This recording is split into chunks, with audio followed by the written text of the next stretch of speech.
गनिमी कावा ग्रुप मधून मी बोलत आहे. हा पन्हाळागड आहे. हे जे तंबू आहेत ते सिद्धू जोवारने पन्हाळागडाला वेढा घातलेला या तंबूंनी. हे बाजी प्रभू देशपांडे हे 3 दरवाजा आहेत. ही गोडकिंड आहे. गोडकिंड बाजी प्रभू देशपांड्यांनी मुघल सैनिकांना रोखून ठेवलेले आणि म्हणूनच शिवाजी महाराज विशाळगडावर पोहोचू शकले. बाजी प्रभू देशपांडे आणि मुघल सैनिकांची लढाई चालू असताना बाजी प्रभू देशपांड्यांची प्राणज्योत मावळली. आणि पुढे बघा राजदंडी मार्ग.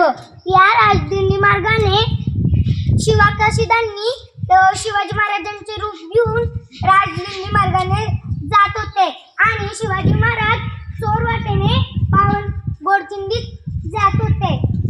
राजदंडी मार्गाने शिवाकाशीत जाताना सिद्धू जोवारने त्याला पकडले आणि सिद्धू जोवारने त्यांना शिवाकाशीदांना ठार केले म्हणून त्यांची प्राणज्योत मावळली. आहे वाघ दरवाजा. या दरवाजामुळे आपण इथे पोहोचू शकतो. तर इथे खूप मंदिर आहेत बघा. श्रीराम मंदिर, अंबाबाई मंदिर असे काही मंदिर आहेत.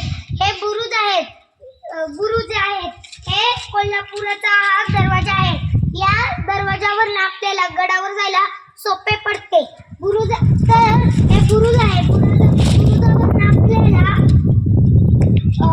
मुघल सैनिक आली आहेत का नाही हे बघायला सोपे पडते. म्हणून त्याला बुरुज म्हणतात. न सांगितलेले छत्रपती म्हणजे न समजलेले माहिती नसलेले छत्रपती त्याला म्हणतात न सांगितलेले छत्रपती. तर न सांगितलेले छत्रपती जलतज्ञ राजशिवराय. न सांगितलेले छत्रपती उत्तम प्रशासक अशा आम्ही न सांगितलेले छत्रपती दाखवले आहे. ह्याला तडबंदी म्हणतात.